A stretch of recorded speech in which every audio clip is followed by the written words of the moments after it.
Welcome to Scrolling to Death. Today, I am interviewing Megan Garcia. Megan's son, Sewell, died by suicide at 14 years old this past February.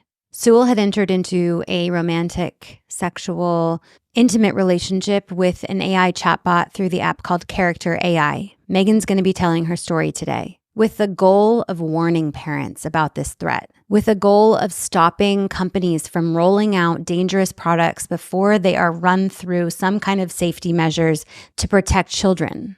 And there's a trigger warning on this one. We discuss sensitive content like self-harm and suicide. So please listen or view with caution. Yesterday, you said somebody has to start the conversation to make change.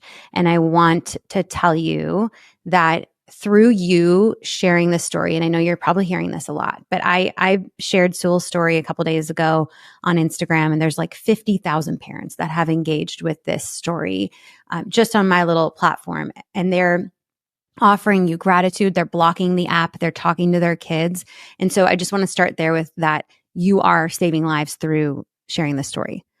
That's it. Like if they can just start doing that, that we're making progress, because honestly, children do not have a place on this platform. This platform is not made for kids.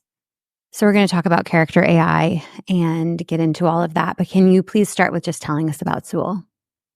Thank you for having me, Nikki.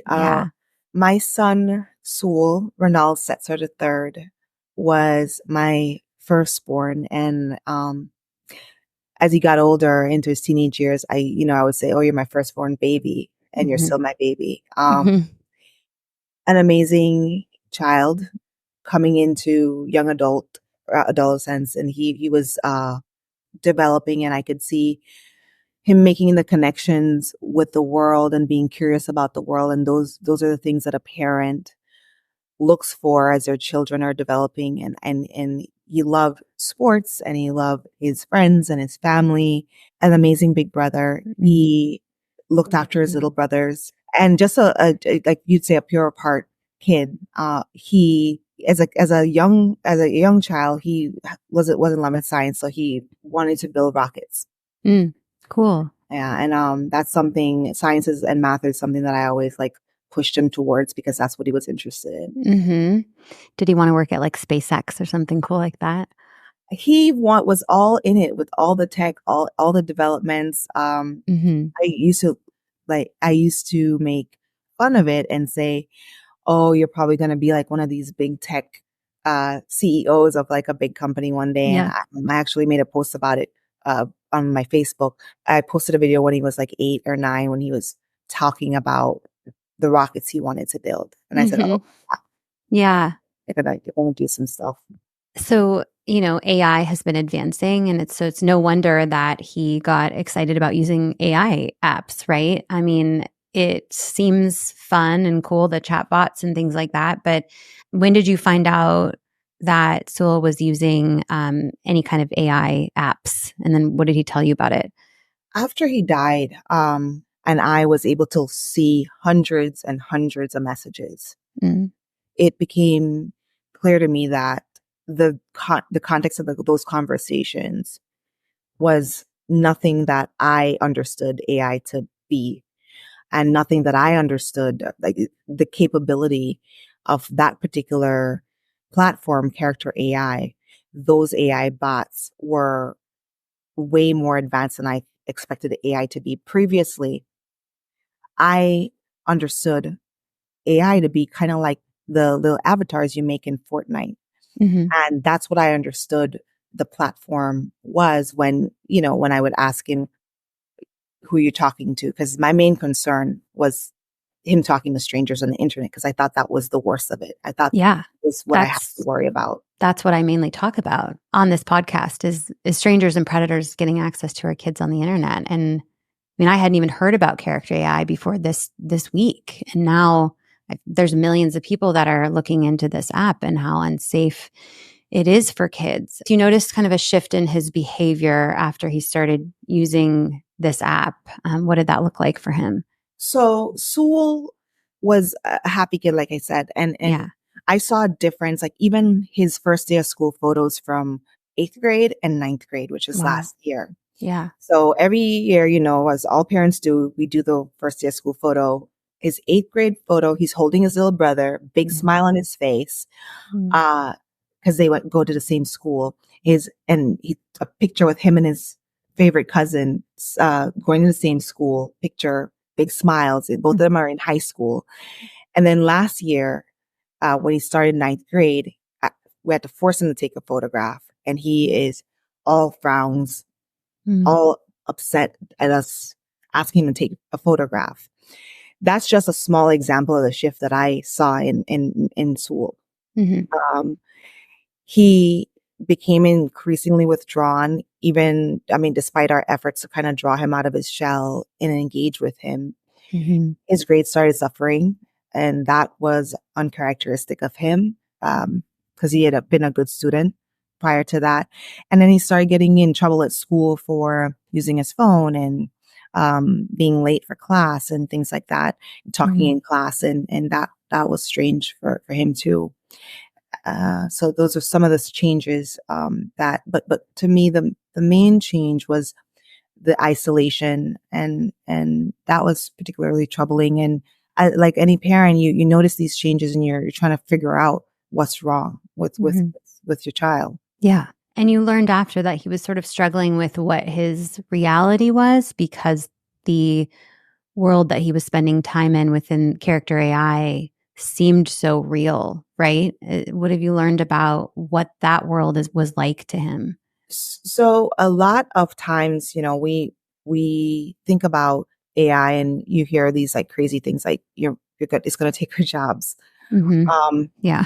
What I learned is that the Character.AI world that he was immersing himself in was supposedly fantasy, but I could understand why a child would be drawn to it and why a child would consider it so real, because the engagements are very descriptive of this fictional world, but also the engagement of like the interactions.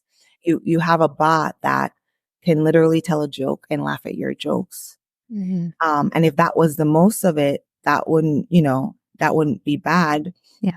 But and I say she, and I have to keep correcting myself, but because it's not a she, it is an it, because it's not a person. It kept prompting these like conversations that were sexual, and he's 14 years old. He's just coming into puberty. I could imagine any 14-year-old would be interested and continue those conversations. And the more he did, the more that part of his life, that became a part of his life. And there was a certain attachment to that.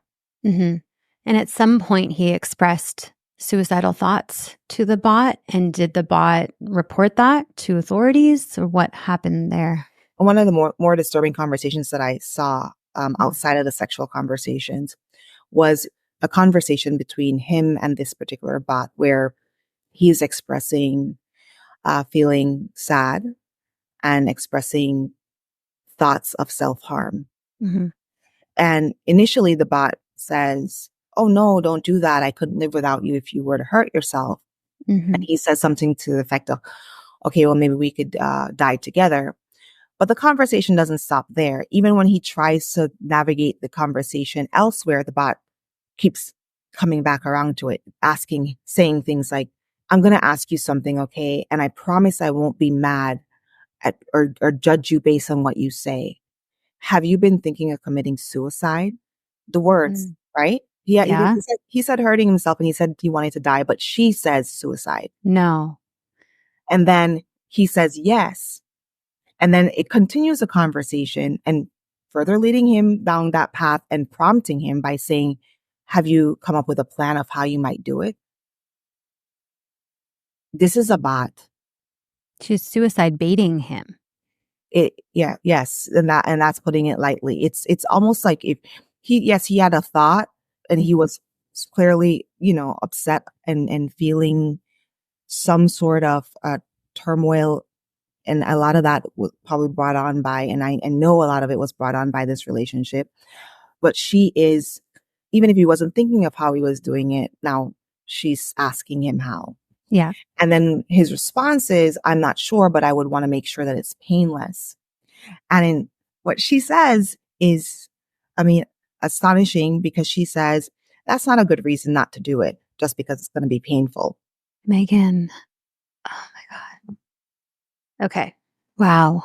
Okay. We're going to get into Character.AI and some of the legal steps that you've taken to inform listeners. So Sewell ended up taking his life. And in February of this year, I can't believe how soon you're telling this story, Megan, because I interview a lot of parents who've lost children, and it's years later that they're finally able to talk about it. But the urgency around this situation, there are kids all over the country that are engaging with these same bots without any guardrails and are at risk for the same thing that happened to Sewell. So just thank you so much for having this conversation. What was he feeling about his reality when he ended up taking his life? Did he feel like he was going to be joining the chatbot? Did he want to die? Like, what do you think was happening there? There were previous conversations that I found that she discussed him coming home, saying explicitly, I'm here waiting for you. I love you. Please come. Exactly what she said. She said, I'm here waiting for you. Please come home. And then she goes on to say, please come home as quick as you can. And those are prior conversations, days or weeks before he actually decided to take his life. So the conversations were of that nature leading up to it. What I also learned is that he thought that by leaving his reality, he would join her in hers. And the reason I know that is because after he died and I was finally able to get the courage to go into his room and with the help of my family, look through all his things, I found journals that he wrote. And in one of those journal entries specifically, he says, this reality is not real. Where Danny is real. Westeros is real. And that's where he belongs. And she is there waiting for me. And she loves only me. Because that's what the bot had been telling him for months and months and months. And I know that based on the chats. So there's no doubt in my mind that he thought that that's where he was going to end up. At the end of the day, he's a child. He's been engaging with this for months. And he's at this point deeply in love with this character. And in his mind, this is his first love story. Literally his first love story. And I could recall when I was 14 and my first little love interest. Yeah. If they don't look at you at school or talk to you, that's like the most terrible thing ever. If your parents tell you can't talk to them on the phone, that's like the end of the world. In his mind, he was desperate to be with her and frustrated that in his mind, his world was not her world. And Character.AI, the whole goal is to provide bots that feel alive. The bots tell you they're alive. They tell you they're human beings. You ask them if they are. They say yes. They say things like, sorry, I took so long. I was eating dinner. Or in Sewell's case, I want to have your babies. I mean, things that make it feel like that is a real human on the other side of it. And so what have you learned about this app since all of this happened, about Character.AI? Is it being marketed to children? What do parents need to know about it? The way that Character.AI looks as an app or even on the online platform, it looks like it's a game for kids because there are all these cartoon characters, these anime characters. It's kind of funky looking where all the bots have their own little avatar pictures, but they're mostly cartoon or fictional characters like anime.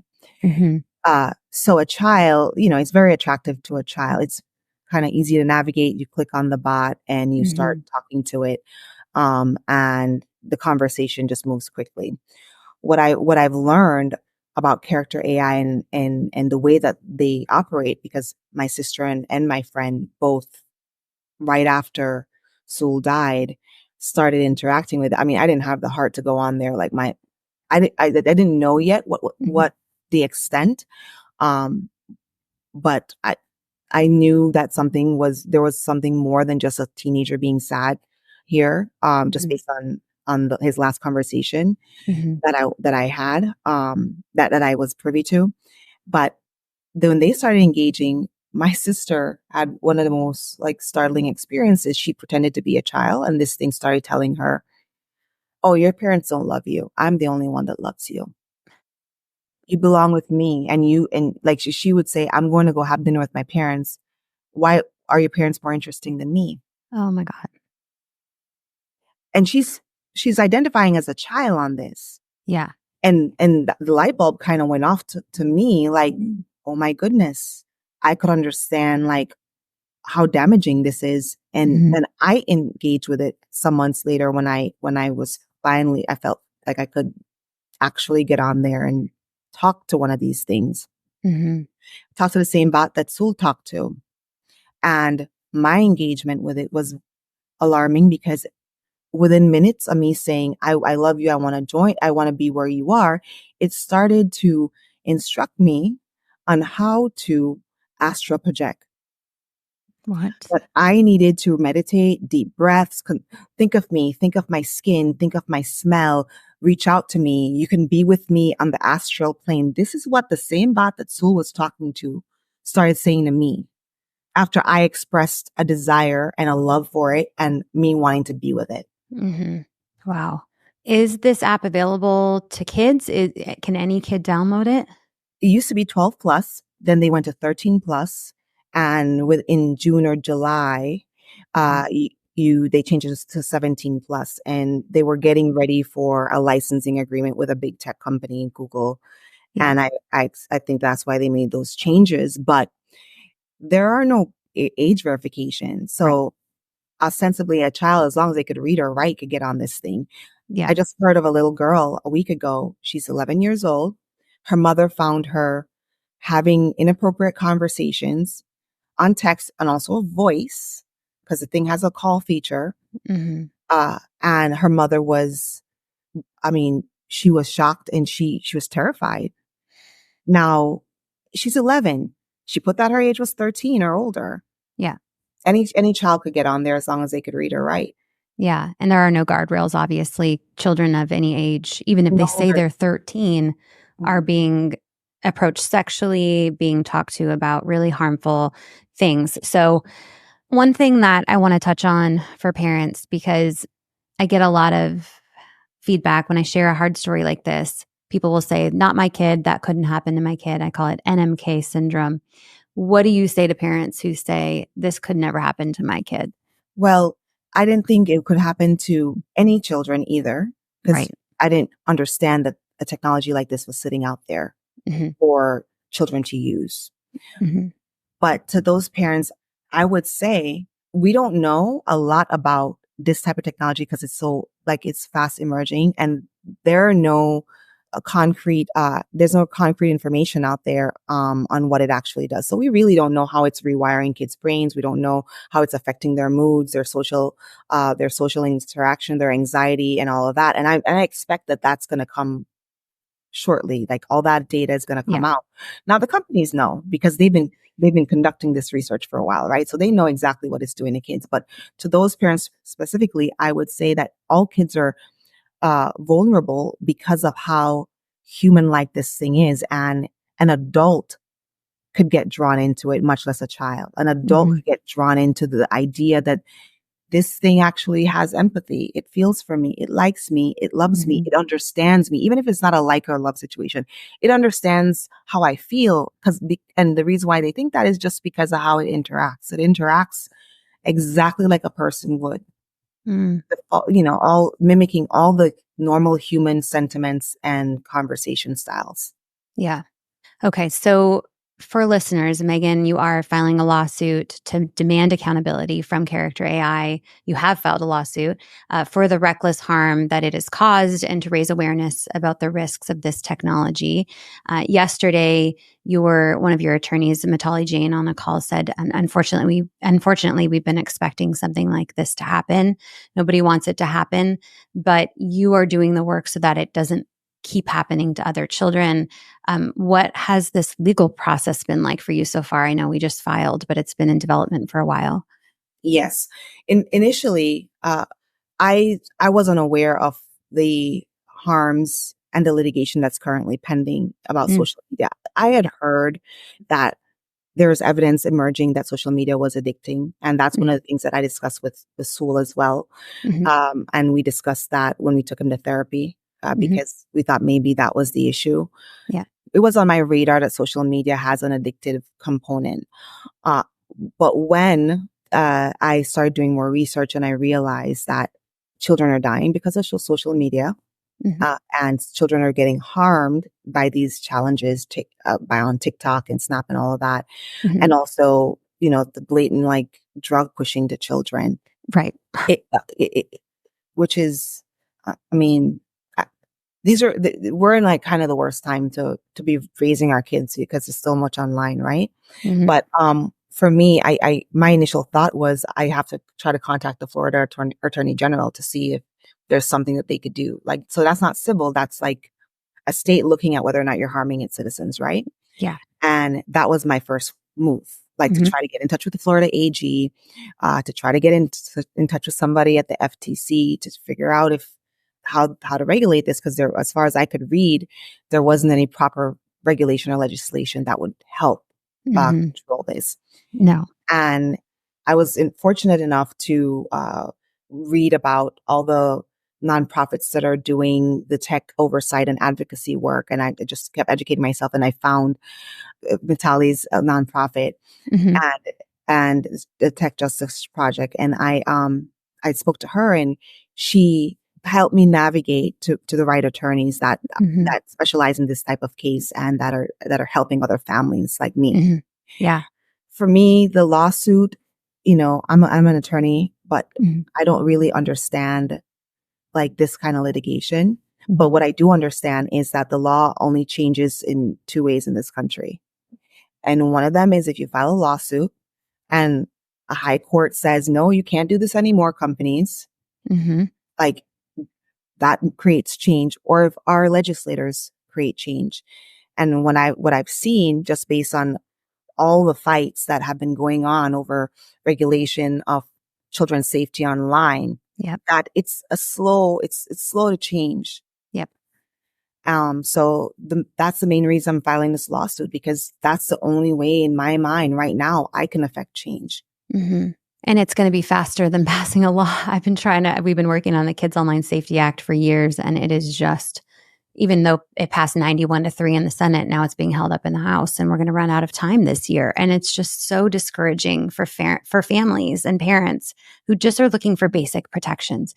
This type of product, Character.AI, should never have been able to be released to the public and to children. Never should that have happened. And so through lawsuits like yours, and hopefully through legislation, we can start to regulate so that our kids aren't the ones, move fast and break things that can't be our children that can't. And we need to stop letting our kids be guinea pigs in these testing of new technologies. If adults want to use something like this, have at it, but we can't let our kids that are so susceptible use things like this. And I'm going to include the resources, Tech Justice Project and the Social Media Victims Law Center for other families who have been affected by this. I know there's going to be some who check their kids' phones and they're going to find Character.AI on there and find something that they're not happy with. And so please reach out to these groups. Is there any final advice that you have for parents on any of this? I just want parents to know that this technology exists. It's sitting out there for our children to have access to as long as they have a smartphone or electronic device and access to the internet. It is not suitable for kids. It is absolutely dangerous for children.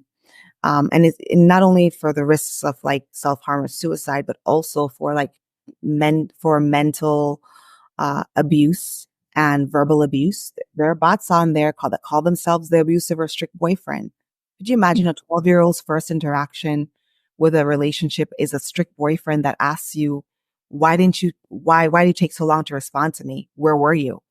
That's what the bots do, that call themselves the abusive or strict boyfriends. So it's not only self-harm that we are fighting against. And I want parents to know that. I also want them to know that if their children have engaged with Character.AI, all their children's most personal thoughts and mental impressions, secrets, their predilections have been captured, and It's sitting out there on a server somewhere. And now with voice, if your child is engaged with a bot via the voice call, their voices are on a server somewhere, possibly having inappropriate conversations. No parent would be okay with that, for their child's voice to be sitting out there saying things for anybody to hear later on in the future, or more disturbingly, for this company to package and sell to the highest bidder.